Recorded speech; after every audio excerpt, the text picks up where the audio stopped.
ಓಂ ಗಂ ಗಣಪತಿಯೇ ನಮಃ. ಹಾಯ್ ಹಲೋ ನಮಸ್ಕಾರ. Welcome to spiritual vibes YouTube channel.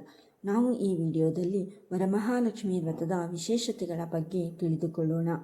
Varamahalakshmi ವ್ರತವನ್ನು ಸಂಪತ್ತು ಮತ್ತು ಸಮೃದ್ಧಿಯ ದೇವತೆಯಾದ ಲಕ್ಷ್ಮೀದೇವಿಯನ್ನು ಗೌರವಿಸಲು ಮತ್ತು ಕುಟುಂಬದ ವಿಶೇಷವಾಗಿ ಗಂಡ ಮತ್ತು ಮಕ್ಕಳ ಯೋಗಕ್ಷೇಮಕ್ಕಾಗಿ ಆಕೆಯ ಆಶೀರ್ವಾದವನ್ನು ಪಡೆಯಲು ಆಚರಿಸಲಾಗುತ್ತದೆ.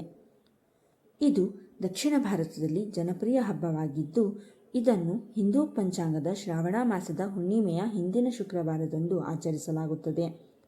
ವರಲಕ್ಷ್ಮಿ ಲಕ್ಷ್ಮೀದೇವಿಯ ಒಂದು ರೂಪವಾಗಿದ್ದು, ಈ ಹಬ್ಬವನ್ನು ವರ ಮತ್ತು ಸಮೃದ್ಧಿಯ ದಯೆ ತೋರಿಸುವವಳು ಎಂದು ಅವಳಿಗೆ ಅರ್ಪಿಸಲಾಗಿದೆ. ವಿವಾಹಿತ ಮಹಿಳೆಯರು ತಮ್ಮ ಕುಟುಂಬಗಳ, ವಿಶೇಷವಾಗಿ ಅವರ ಗಂಡಂದಿರ ಸಮೃದ್ಧಿ, ಆರೋಗ್ಯ ಮತ್ತು ದೀರ್ಘಾಯುಷ್ಯಕ್ಕಾಗಿ ಈ ಲಕ್ಷ್ಮೀದೇವಿಯ ಆಶೀರ್ವಾದವನ್ನು ಪಡೆಯಲು ಉಪವಾಸದಿಂದಿದ್ದು ಮಡಿಯಿಂದ ಈ ವ್ರತವನ್ನು ಆಚರಿಸುತ್ತಾರೆ. ಈ ದಿನದಂದು ಲಕ್ಷ್ಮೀ ದೇವಿಯನ್ನು ಪೂಜಿಸುವುದು ಲಕ್ಷ್ಮಿಯ 8 ರೂಪಗಳನ್ನು ಅಂದರೆ ಅಷ್ಟಲಕ್ಷ್ಮಿಯನ್ನು ಪೂಜಿಸುವುದಕ್ಕೆ ಸಮಾನವಾಗಿದೆ ಎಂದು ನಂಬಲಾಗಿದೆ.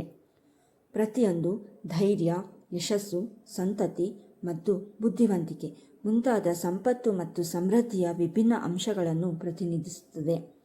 ಅಷ್ಟಲಕ್ಷ್ಮಿ ಯಾವುದೆಂದರೆ ಆದಿಲಕ್ಷ್ಮಿ, ಧನಲಕ್ಷ್ಮಿ, ಧಾನ್ಯಲಕ್ಷ್ಮಿ, ಗಜಲಕ್ಷ್ಮಿ, ಸಂತಾನಲಕ್ಷ್ಮಿ, ವೀರಲಕ್ಷ್ಮಿ, ವಿಜಯಲಕ್ಷ್ಮಿ ಮತ್ತು ವಿದ್ಯಾಲಕ್ಷ್ಮಿ.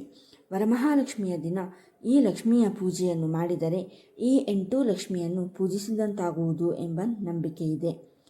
ಈ ವರಮಹಾಲಕ್ಷ್ಮಿ ವ್ರತವನ್ನು ಹೆಚ್ಚಿನದಾಗಿ ಹೆಣ್ಣು ಮಕ್ಕಳು ಮತ್ತು ಮಹಿಳೆಯರು ಈ ಪೂಜೆಯನ್ನು ಮಾಡುತ್ತಾರೆ.